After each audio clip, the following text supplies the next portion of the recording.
Bonjour, nous allons conclure le Tanya d'aujourd'hui, le 12 Adar 5780. L'intellect de l'être humain, il est bien sûr une partie du monde matériel. Et ce qui met en relief le monde, notre monde, le monde matériel, c'est qu'il ressent son entité, il ressent son indépendance. Et une des choses à laquelle l'être humain a beaucoup de difficultés à arriver, c'est à s'annuler. Pourquoi ? Parce que l'intellect, par excellence, il n'est pas annulé. L'intellect, il veut tout comprendre.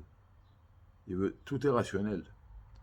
Ça veut dire que notre intellect humain n'aurait jamais pu, ne peut en aucun cas, nous amener à une conclusion que nous sommes rien, que nous sommes néant, et qu'à part Dieu, rien n'existe. On ne peut pas arriver à cette conclusion.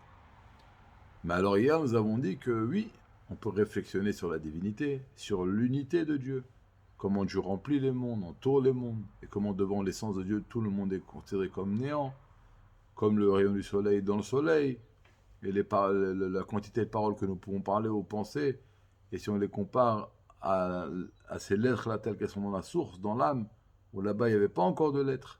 Donc c'est pareil, le monde devant l'essence de Dieu n'a aucune emprise. Tout ce qu'on a parlé hier. Donc on l'a compris ça. Il faut savoir par exemple qu'un goy ne peut pas arriver à cette conclusion-là. De vivre l'unité de Dieu et de dire je suis néant. Impossible. Alors pourquoi nous on peut y arriver ?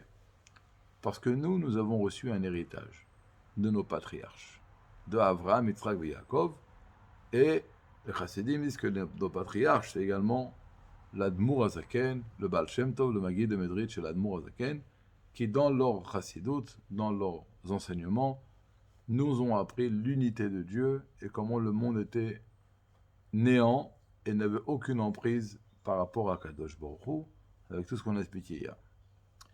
Et tous les matins, lorsque nous prions, nous disons Ashreinu matov chelkeinu, heureux notre part, et comment est grande Maya faya rashetenu, et à quel point est belle et beau notre héritage. Donc tous les matins, nous disons à Dieu ah, merci de cet héritage qu'on a reçu, et on est joyeux. Et il dit regarde, quand un homme il travaille, il va gagner de l'argent, il va être content. Mais si tout d'un coup il va recevoir un héritage énorme, comme ça, tout d'un coup, soudainement, sa joie, ce sera sans limite. Et quand on va méditer que nous avons reçu un héritage extraordinaire de nos patriarches, qui est cette émouna dans l'unité de Dieu, comment que il n'y a que Dieu qui est dans le monde, c'est la seule véritable entité qui crée le monde, chaque créature. Alors ça, et donc on va se considérer comme néant par rapport à Kadosh Baruch Hu. Ça, c'est un cadeau, un héritage que nous avons reçu de nos patriarches. Maintenant, pourquoi il y a écrit également héritage et notre part ? Après, avec cet héritage-là, il faut faire un travail. Le faire pénétrer dans nos forces profondes, que cette émouna-là, cette foi en la Kadosh Baruch Hu, dans l'unité de Dieu, va avoir une influence sur notre intellect, sur nos sentiments, après sur les habits de l'âme. On va penser comme ça, on va parler comme ça, on va vivre avec cette émouna, dans tous les domaines de notre vie. Maintenant, il dit, il y avait un prophète qui s'appelait Habakkuk. Il a vu que vivre dans ce monde, c'est pas un pique-nique. Et d'un côté, Dieu nous a donné 613 mitzvot. D'un autre côté, un monde qui donne le sentiment d'être indépendant, où il y a beaucoup de choses qui peuvent contredire la divinité, en tout cas de façon superficielle. Et donc, on va vivre constamment avec des conflits, des dilemmes, des combats. Alors, comment on fait pour gagner ? Comment on fait ? Alors, il a dit Habakkuk comme ça, regarde. Regarde ce qu'on va faire. Je vais prendre toutes les 613 mitzvot, je vais les mettre sur une chose, que si cette chose-là, elle est là, tu pourras faire toutes les mitzvot. C'est quoi ? La émouna, la foi dans l'unité de Dieu. Si tu vas avoir cette émouna, tu vas être rempli de joie. Parce que tu vas tout le temps sentir, comme on l'a dit hier, que Hachem est à côté de toi. Et ce sentiment de joie que tu vas ressentir, grâce au sentiment de la proximité de la divinité, ça va te donner une force que n'importe quel obstacle qui va se dresser devant toi, tu vas pouvoir le surmonter. cette émouna-là, elle va te donner de la vitalité, comme si un homme, comme Triat Hametim, comme la résurrection d'un mort.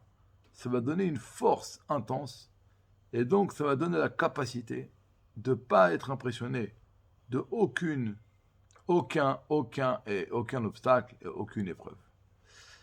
Et donc, maintenant on va comprendre, il termine le Tanya d'aujourd'hui, que dans cette joie-là, il y a deux joies. La première joie est la joie qu'on a parlé auparavant, que je suis joyeux car je ressens la proximité de Hachem à moi.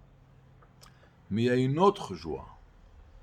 Quand nous, on marche dans ce monde-là, qui donne le sentiment d'être indépendant, et on réflexionne, et on médite, et on s'approfondit sur l'unité de Dieu, avec notre émouna, on transforme cet endroit-là, qui donne l'impression d'être indépendant, et on dévoile là-bas que le vrai patron et la seule entité, c'est Akadosh Baruch. Et ça, Dieu, il a une grande, grande joie de ça, parce qu'on transforme l'obscurité en lumière.